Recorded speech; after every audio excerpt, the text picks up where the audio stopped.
Dans le livre de... tu n'as pas prié? Ok, je pensais qu'il voulait prier. Pasteur Towet, Ecclésiaste, chapitre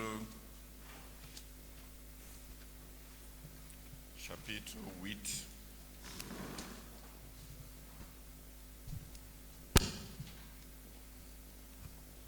Non, pas chapitre 8.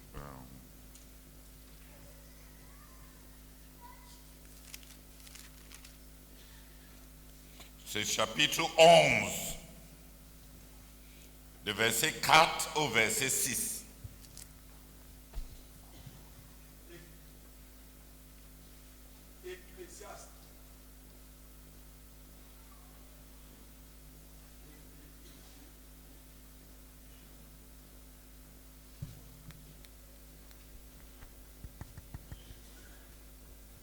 Ecclésiaste chapitre 11, du verset 4 au verset 6. Celui qui guette sans cesse le vent n'ensemencera jamais. Et celui qui observe toujours les nuages ne moissonnera pas.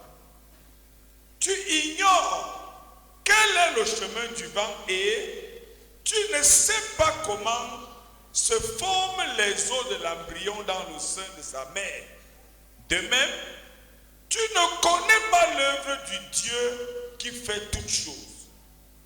Dès le matin, répands ta semence et jusqu'au soir, n'accorde pas de repos à ta main, car tu ne sais pas ce qui va réussir, si une chose ou une autre, ou bien les deux, seront un succès. Douce est la lumière. Non. Jusqu'à 6.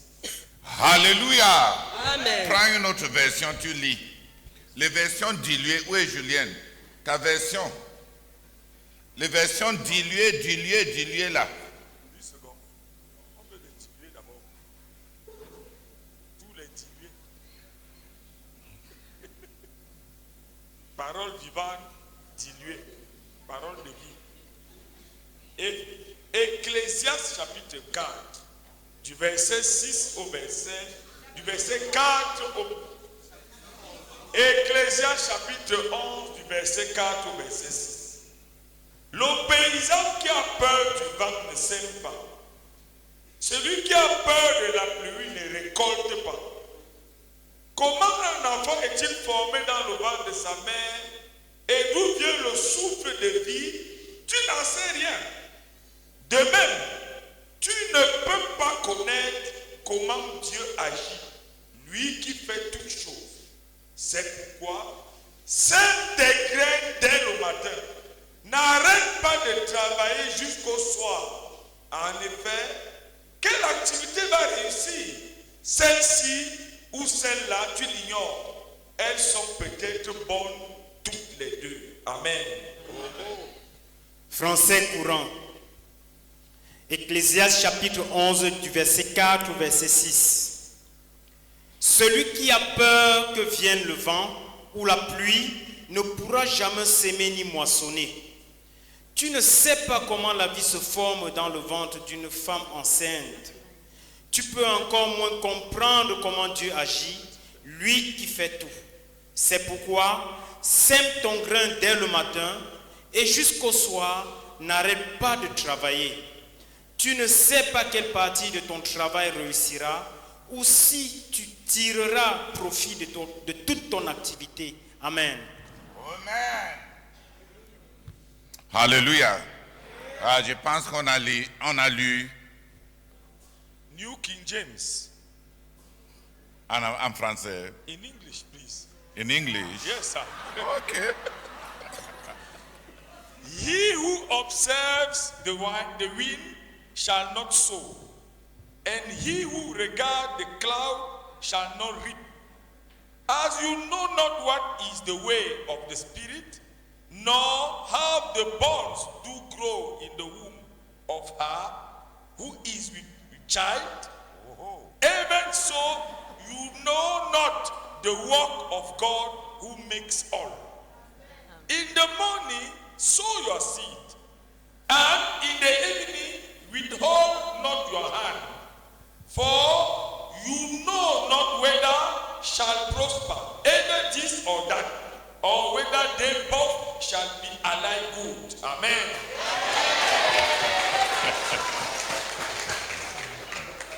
Alléluia. Amen.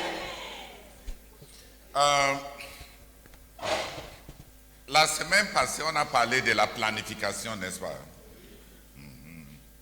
Je voulais finir sur la planification.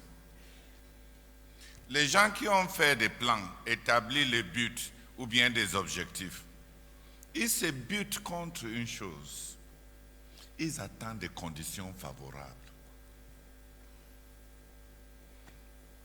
Et le passage est en train de dire, c'est lui qui veut des conditions favorables pour faire quoi que ce soit, va mordre ses doigts.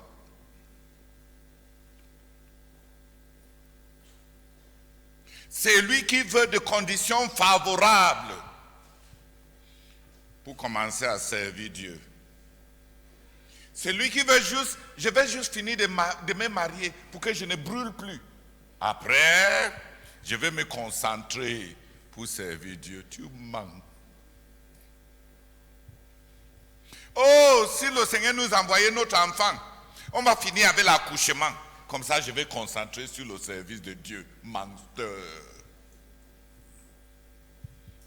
Oh Seigneur, si je finis juste le diplôme-ci, rien d'autre ne va me distraire. Je vais me concentrer sur mon appel, mensonge. S'il y a un préambule, s'il y a un préalable, s'il y a une condition, si tu attends que toutes choses étant égales, que les conditions se réunissent avant que tu te jettes dans le travail que tu as planifié, demande à Dieu de t'enlever de ce monde, parce que tu ne vas rien faire. Les conditions ne sont jamais favorables pour quiconque. Les conditions ne sont jamais favorables pour quiconque. Tout ce qui est hypothéqué sur les conditions ne vont jamais se réaliser.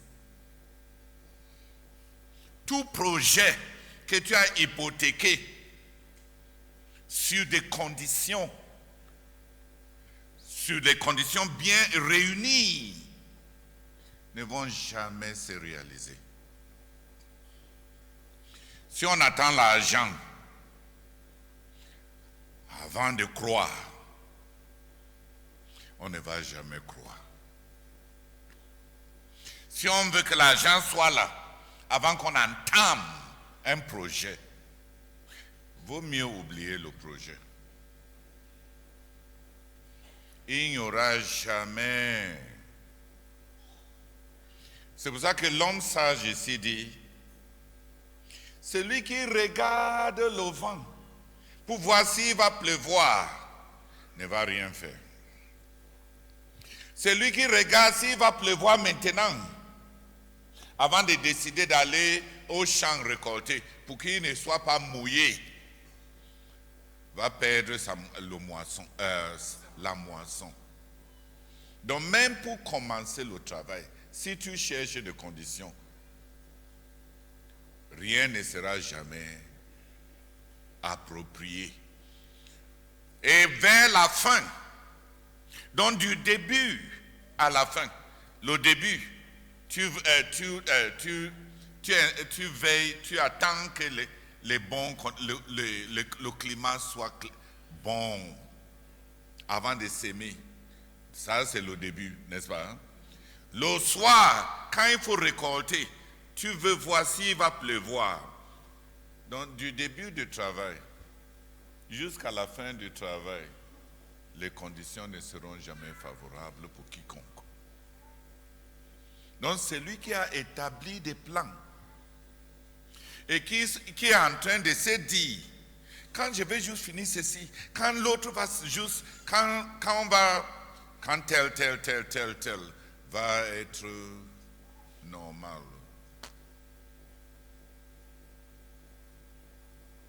Et c'est ça qui a trompé plusieurs personnes. Plusieurs personnes pensent que si j'ai une bonne intention, ça veut dire que je suis sincère. Ça veut dire que je veux servir Dieu. C'est seulement les conditions qui m'empêchent. C'est parce que je suis malade. Dès que la maladie va finir, je vais commencer un ministère de jeûne.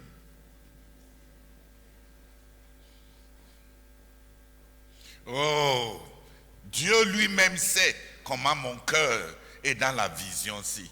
Si je n'avais pas un enfant qui me trouble, j'allais me concentrer. Ceux qui n'ont pas des enfants veulent des enfants, n'est-ce pas? Pour se concentrer. Ceux qui en ont, se plaignent que c'est parce qu'ils ont des enfants qu'ils ne se concentrent pas. Celui qui regarde le vent, celui qui attend la pluie, ne va rien faire. Si tu veux juste que ta situation soit normale, que tu aies quelque chose à envoyer à ta mère pour la soulager, pour que tu te concentres maintenant pour servir Dieu, tu ne le serviras jamais.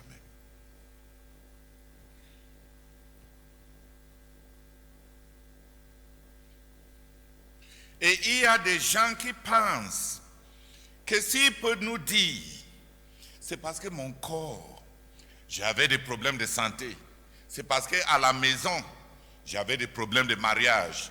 C'est parce qu'au niveau de la famille, mes enfants étaient tous malades, que ça les exempte de faire quoi que ce soit pour Dieu, que Dieu lui-même va comprendre. Est-ce que Dieu veut que je tue mes enfants?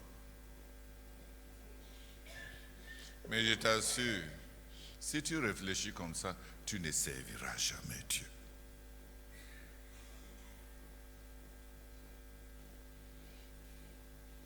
Tout ce que tu attends comme condition réunie pour te permettre de servir Dieu, t'empêchera de servir Dieu.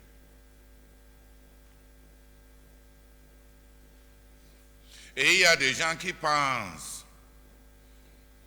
que les autres n'ont pas de problème. Les autres ont des conditions qui sont toujours favorables. Les autres sont nés chanceux. Les autres ont toujours l'argent. C'est pour ça que ça va pour eux. Tu manques.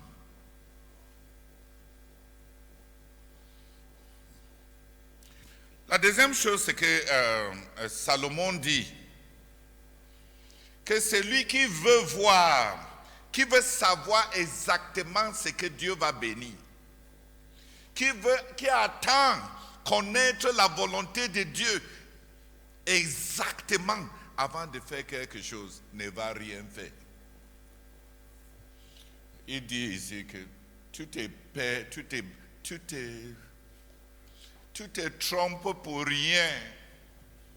Est-ce que tu sais à quel moment la vie entre dans un enfant, dans le ventre? Non. Est-ce que tu sais tous les mystères qui sont... Salomon est en train de dire que laisse Dieu faire sa part de travail. Toi, travaille le matin. Et toi, travaille dans l'après-midi. Et toi, travaille le soir. Dis Amen. Amen. Ne sois pas là en train d'attendre que Dieu fasse quelque chose avant que tu ne commences à travailler. Il dit, laisse Dieu tranquille. Dis Amen. Amen. Il y a beaucoup de frères qui dérangent Dieu. Oh Seigneur, est-ce que c'est vraiment ta volonté? Salomon est en train de dire que va travailler. Et il dit qu'il y a des frères qui se demandent, est-ce que Dieu veut que je commence le chant de manioc ou bien le chant ou bien le commerce. Il dit, pourquoi tu ne fais pas les deux? Salomon est en train de demander dans le passage là, pourquoi tu perds le temps à demander si c'est tel ou bien si c'est tel autre, pourquoi tu ne fais pas les deux? Tu ne sais même pas lequel que Dieu va bénir. Peut-être il va bénir le premier, peut-être il va bénir le deuxième, peut-être il va bénir le deux.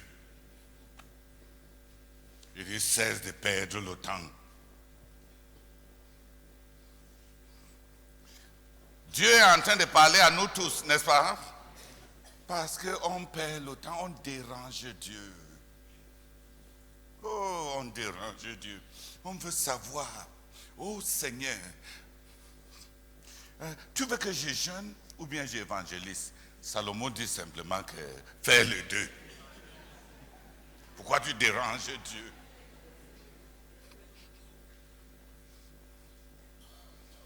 Salomon est en train de dire que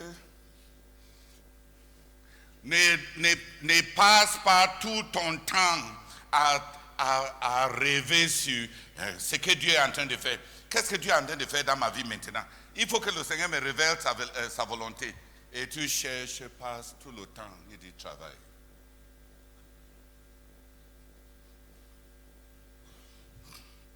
Est-ce qu'il était vraiment sage? Hein, frère? Oui, une sagesse qui te condamne et qui me condamne.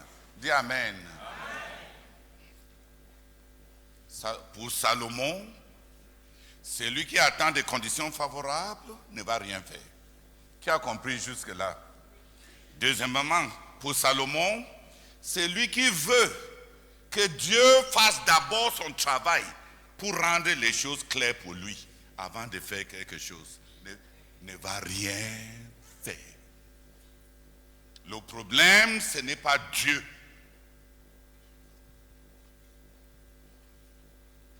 Dis Amen. Amen.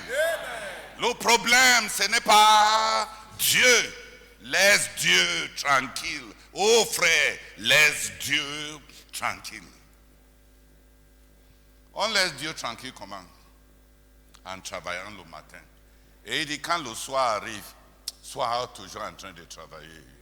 Travaille le matin, dans l'après-midi travaille, et le soir travaille. Et laisse à Dieu de choisir comment bénir.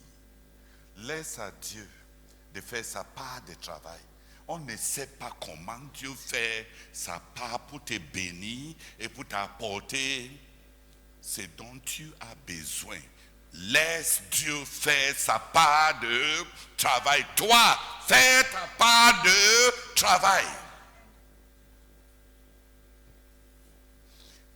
Si on évangélise aux riches, on aura des membres qui vont payer les dîmes et le travail sera plus facile. Comment tu sais? Comment tu sais? Est-ce que les riches ne paient pas leur argent? Est-ce qu'il n'y en a pas qui étaient riches qui ne sont plus riches? Est-ce qu'il n'y en a pas qui sont pauvres maintenant qui seront riches? Tu sais alors quoi?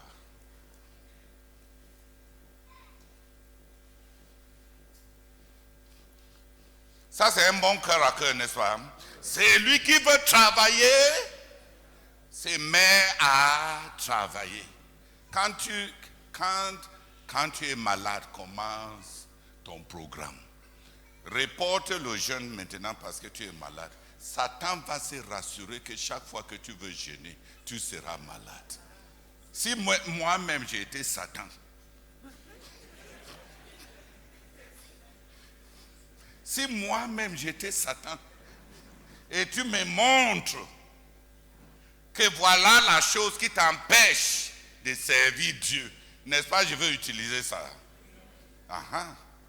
Pourquoi tu penses que Satan, qui est Satan, ne sera pas Satan?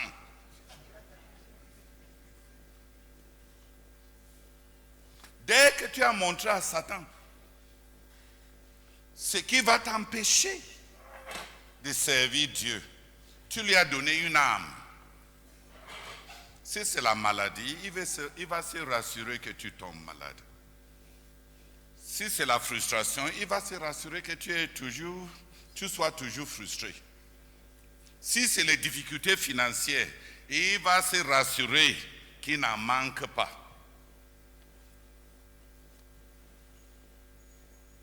Celui qui regarde le vent ne va jamais s'aimer. Celui qui craint la pluie ne va jamais moissonner. Tu ne sais pas comment Dieu travaille dans le ventre d'une maman. Tu ne sais même pas comment Dieu dirige le vent dans l'air. Laisse Dieu tranquille. Laisse Dieu faire sa part de travail. Quant à toi, le matin, travaille. Vers le soir, sois en train de travailler. Dis Amen. Tu ne sais même pas ce que Dieu va bénir.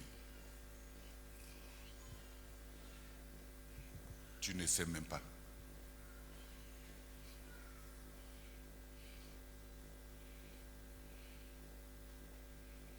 Donc, quand beaucoup de gens ne sont pas en train de faire des plans, et il y a beaucoup de gens, quelques personnes qui ont établi des plans, qui vont commencer à travailler quand les conditions seront favorables. Quand ta famille va cesser de déranger. Quand ton mari va commencer à t'aimer. Quand tous tes enfants seront obéissants à 100%. Quand tu ne sentiras aucun mal ni maladie. Là, tu vas travailler. Tu n'es pas fatigué de te tromper. Tu n'es pas fatigué de te tromper.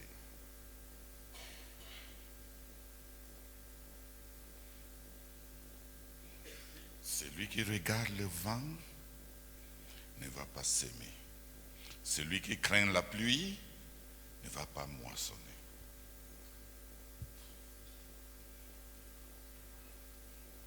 Les plans et les visions et les ambitions et les objectifs et les souhaits et les intentions et les bons élans de cœur ne servent à rien pour celui qui attend des conditions favorables.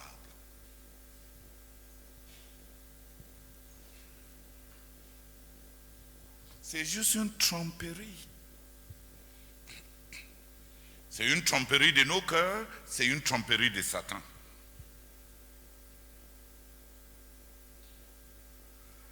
Tous les rêves qui sont dans nos têtes. Oh, quand le ministère sera plus stable, je vais prier. Quand les gens vont cesser de me déranger, je vais me concentrer maintenant sur la prière. Tu mens. Tu mens à toi-même. Ce n'est pas les conditions qui t'empêchent de travailler. Ce n'est pas l'ignorance de la volonté de Dieu qui t'empêche de travailler. Dieu a sa manière de faire et Dieu a son travail à faire. Et si Dieu ne bénit, personne ne peut vraiment être béni. Mais si tu ne fais rien, Dieu n'aura rien à bénir. Tant que tu attends connaître la volonté de Dieu, pour que quand tu fais ça, c'est sûr que Dieu va bénir. Tu n'auras jamais de bénédiction parce que Dieu ne bénit que ce que tu as fait. En attendant de trouver ce que tu dois faire, que Dieu va bénir, tu finiras par n'avoir aucune bénédiction parce que tu n'es en train de rien faire que Dieu peut bénir. Donc même attendre, savoir ce que Dieu exactement là va bénir, on finira par n'avoir aucune bénédiction parce qu'on n'a rien fait.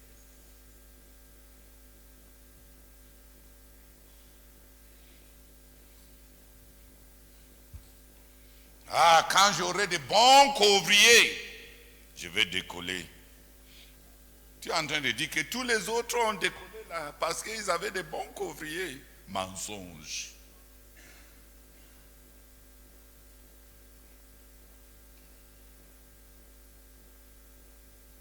Quand mes disciples vont saisir la vision de Galates 6:6,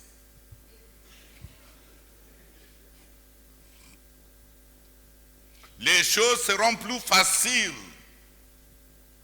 Et qu'en est-il, quand toi, le dirigeant, tu vas saisir la vision de celui qui sème abondamment, récoltera aussi abondamment. Le moment des disciples qui donnent des Galates 6, c'est récolter. Mais avant d'en arriver, il y a le moment où le dirigeant sème. Donc au moment de s'aimer abondamment, tu attends récolter abondamment. Ouais, pauvre toi. Et travaille. Dis Amen. Travaillons. Celui qui guette les conditions ne va rien faire. Celui qui veut avoir même des conditions spirituelles complètement réunies avant d'entamer quoi que ce soit ne va rien faire.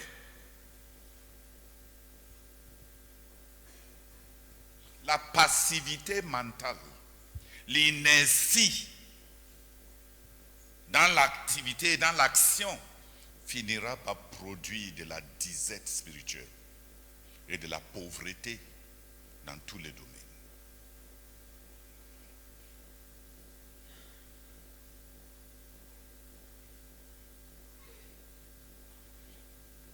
Pourquoi j'ai partagé ça?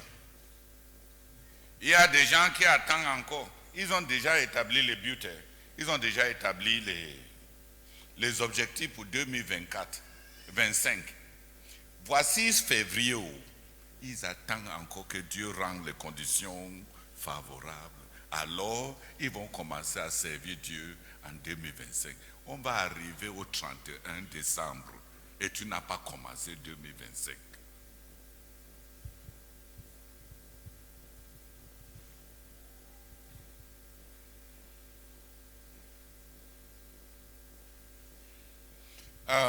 Quand on venait de croire,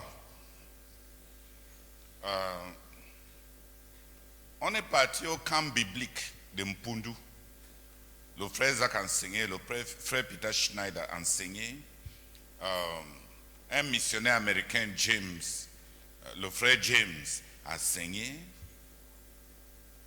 Il y a un frère allemand, le frère Martin,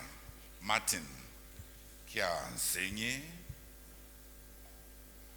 Je me souviens de leurs enseignements. Le frère Zach nous a enseigné sur le discipulat.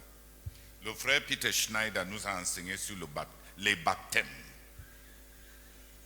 Le frère Leslie Weldon nous a enseigné sur l'autel d'une consécration totale.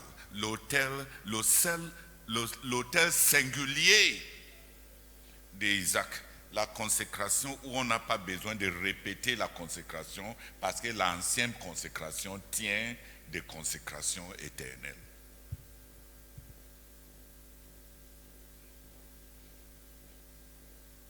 Et le frère Martin de l'Allemagne nous a enseigné sur le travail pratique.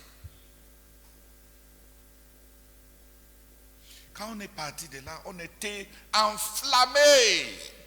On est arrivé à Limbe.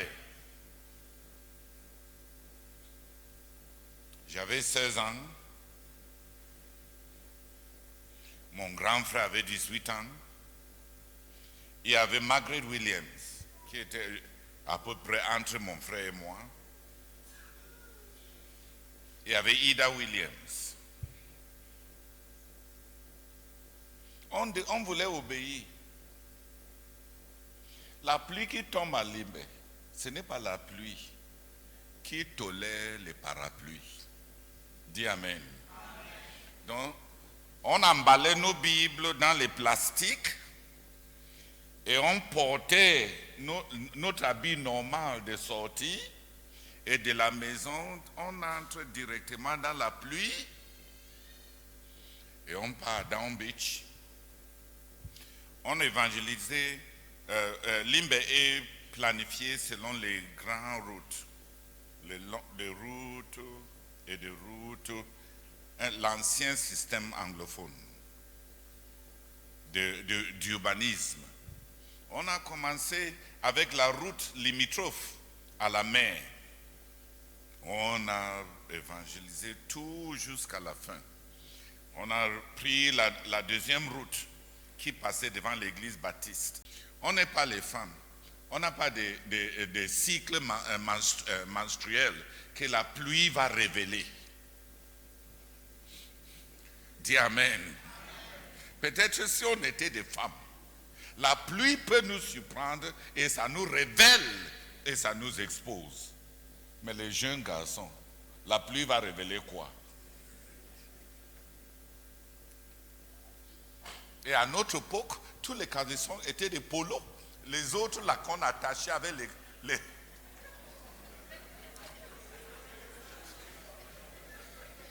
Qui connaît ce qu'on appelle polo? On attachait ça avec les cordes. C'est-à-dire le caleçon, pas le pantalon. La banglon. Alléluia. Donc, mais comme souvent, les banglons là avaient la couleur de arc-en-ciel. Donc, ça avait toutes les couleurs. En dehors de ça, qu'est-ce que la pluie nous fait? On sort sous la pluie, on évangélise, on revient tout joyeux. C'est lui qui attend les conditions favorables ne va rien faire. Celui qui veut avoir suffisamment d'argent avant de se marier va mourir célibataire.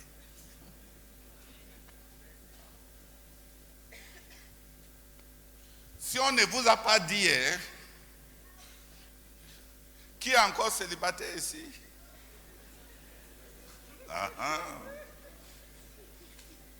Si on ne vous a pas dit, qu'on vous dit maintenant en toute honnêteté, c'est lui qui attend avoir suffisamment d'argent avant de se marier,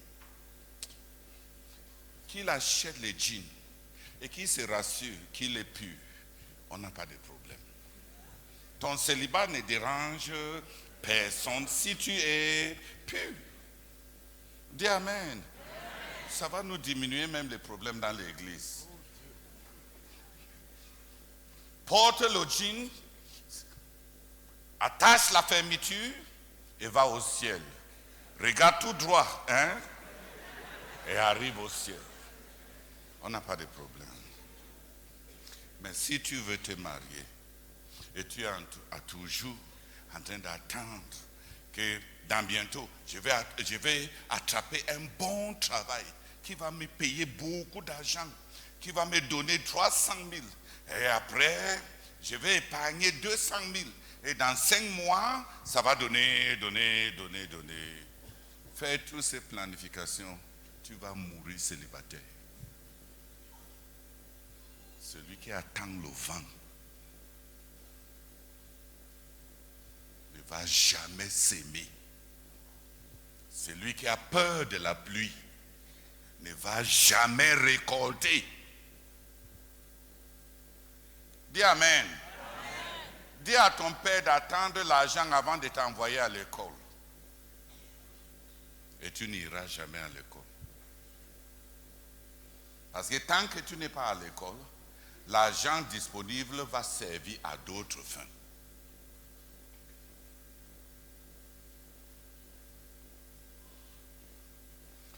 Clarisse Ngodjo, tu veux prier parce que tu dors pendant que moi je prêche. Lève-toi et tu pries. C'est lui qui attend. Et vous me regardez un genre là. C'est comme si le cœur à cœur, ces semaines-ci n'a pas trouvé faveur.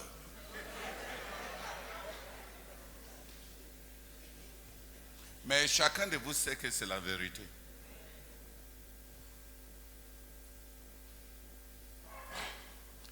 Tout le monde sait, la deuxième saison de pluie, la deuxième saison de maïs l'année passée a beaucoup échoué, n'est-ce pas? Parce que les gens attendaient.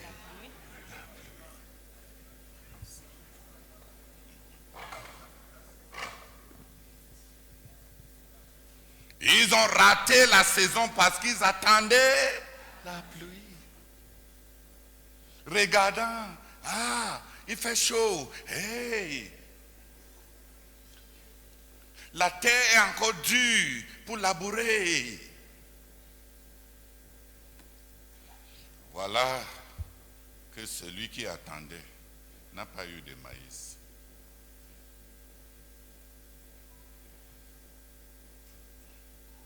Mais c'est la deuxième partie là que je veux que les spiritus entendent. Si tu attends un rêve avant de commencer à faire quelque chose pour Dieu, ou bien tu attends une vision, Salomon a dit que laisse Dieu tranquille. Tu ne sais pas ce que Dieu va faire. Et tu ne sais pas comment Dieu va agir. Et tu ne sais pas de quelle manière Dieu va s'y prendre. Toi, travaille.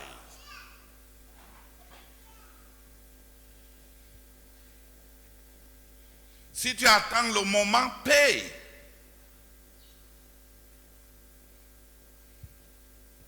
Le bon moment où l'ange Gabriel va crier, maintenant, frère Théodore, l'Éternel a décidé que si tu sors maintenant comme Philippe sur la route qui part à Gaza, tu vas évangéliser quelqu'un qui sera missionnaire en Éthiopie.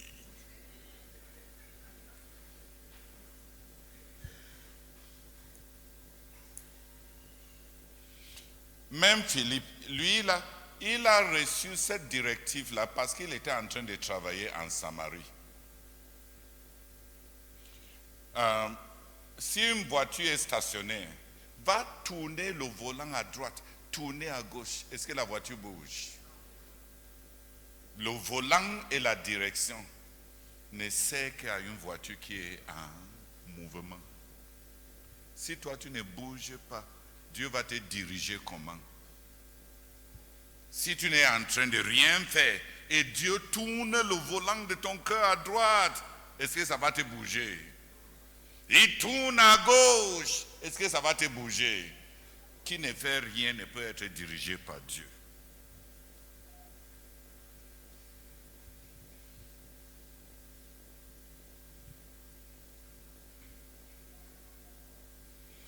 Celui qui ne fait rien ne peut être dirigé par Dieu.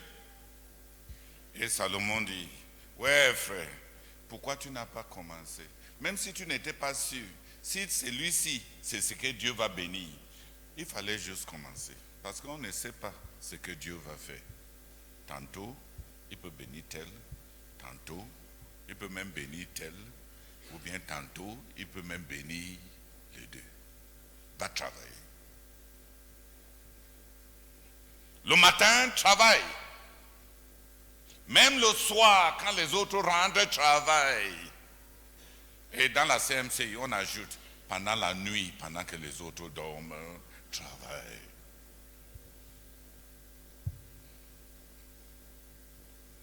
Même vous-même, vous savez que j'ai parlé cœur à cœur.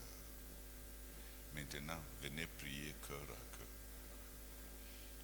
Si tu attends que les bonnes conditions vont être réunies avant que tu ne commences même les buts que tu as établis pour cette année 2025, pauvre toi,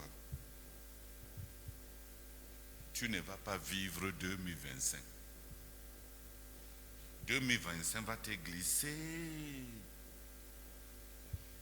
Il y a une de mes amies même qui a demandé que quand est-ce qu'elle va commencer à jouir de sa part des jubilés. C'est elle qui sait. Peut-être elle pense que la jubilée des autres, c'est parce qu'il n'y a pas Satan dans leur vie. C'est elle qui sait. Juste un esprit d'incrédulité.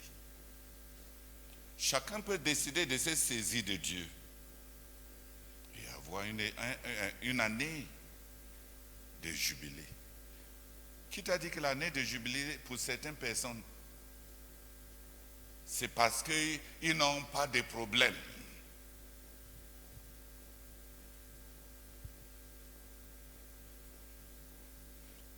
C'est juste un mauvais esprit d'incrédulité.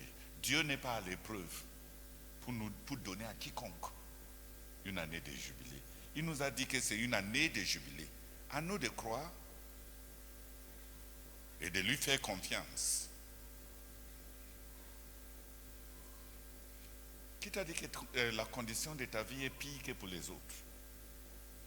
Tu connais même la peau des autres.